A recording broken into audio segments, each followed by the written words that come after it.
Hey there folks, welcome to Spectrum Pulse. We talk about music, movies, art, and culture. And today we're going to be talking about the debut album from SZA, titled Z. So okay, a few weeks back when I talked about Young Money, I made the statement that they were probably one of the few rap groups that had a consistent record in launching unique solo careers, at least in terms of chart success and the popular consciousness. I mean, between Lil Wayne, Drake, Nicki Minaj, and to a lesser extent Tyga, Young Money have managed to have a lot of commercial success, especially in the past 5 or 6 years. And up until recently, a fair amount of critical success as well. Well, okay, that might be slightly overselling it, because of the group, only Drake has proven to be the consistent critical darling, with increasingly uneven output from a lot of his peers, and the label compilation album Young Money, Rise of an Empire not exactly being, stellar or, anything close to good. No, if I want to look for more consistent critical acclaim, I've been looking more towards Top Dog Entertainment, an independent hip-hop record label that's been getting some pretty serious critical buzz over the past few years, especially after the release of Good Kid, Mad City by Kendrick Lamar. But in terms of business expertise, I find a lot more to like with Top Dog, mostly because unlike Young Money, they're working very hard on establishing a relatively small stable of solid rappers for recruiting additional talent. And while I'm not the biggest Ab Soul fan, I've been pretty impressed by the work they've done with Kendrick Lamar, Schoolboy Q, and especially with J-Rock. I mean, there's been some real serious improvement there. That's awesome. But earlier this year, they're announcing that they were signing 2 new artists. The first being Isaiah Rashad, and the second being SZA. The latter of which is an R&B singer influenced by 80s synth pop and soul. And as the only female artist on Top Dog at the moment, I was really curious from the outset how her material would be shaped by the label, and I made it a priority for myself to check out her full-length debut album, Z. How did it turn out? God damn it.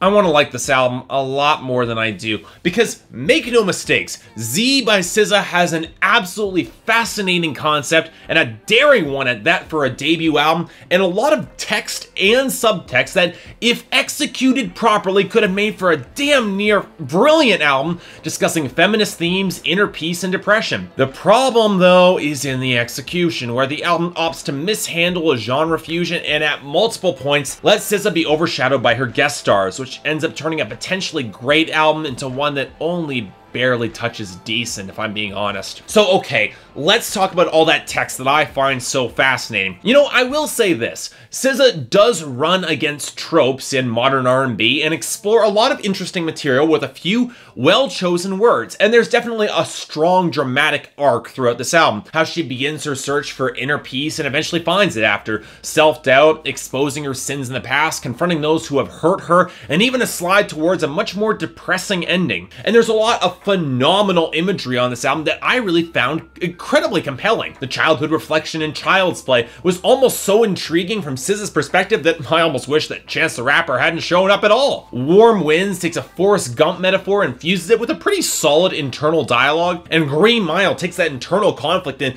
spells it out in appropriately bloody terms. It really worked there. The self-loathing on display really manifests itself in Babylon, where she goads Kendrick Lamar to confront his own demons before attacking her. But then again, throughout her next 2 songs, Sweet November and Shattered Ring, she seems set on a pretty definitive path of self-destruction, either through bad relationships that she knows are bad or pointlessly reckless behavior. And then it really hit me. This is an album about death, likely suicide from depression, and that fits here. It's an album that exposes SZA's vulnerabilities to the world and then has the world simultaneously reject them in turn. It's an album that actively uses metaphors and escape and endings, both in album and track titles and in the metaphors. And yet, at the very end, on Omega, she finds solace in religion, in God, and realizes that the only one who she needs to have that vulnerability exposed to is God, and she makes her peace. And in comparison with the defiantly atheist depression track from 9 Inch Nails and the Downward Spiral, it's a very different portrait on paper that really has a lot of dramatic weight. I can imagine it resonating with a lot of mainstream audiences. The problem is in the execution, and to be fair, you can tell they were trying here. A fusion of modern neo-soul and hip-hop with the sharp-edged synth-pop vibes of the early 80s. And there are moments that get really close to working. The glittering keyboards on Julia, the gospel gothic swell on Green Mile, the menacing guitar at the back of the mix on Shattered Ring. These moments, they're pretty potent. I dug them. But the rest of this album is swallowed in reverb, echo, extraneous effects that feel completely superfluous, and nothing that builds towards having a solid melody or a hook, or even much of a tune. The mix on many of these songs is simply overstuffed with elements that seem to be attempting to give the songs a more modern or accessible vibe in today's R&B scene, but they completely detract from the atmosphere that SZA is trying to create. Worse still is the album's near complete lack of intimacy. For such personal and vulnerable subject matter to being exposed, the album seems much more interested in ponderous gothic weight and presence, frequently drowning SZA out in the mix and not placing enough weight on her words. You know what, to put it another way, there's a reason that Trent Reznor played Hurt on an acoustic guitar. But you know what?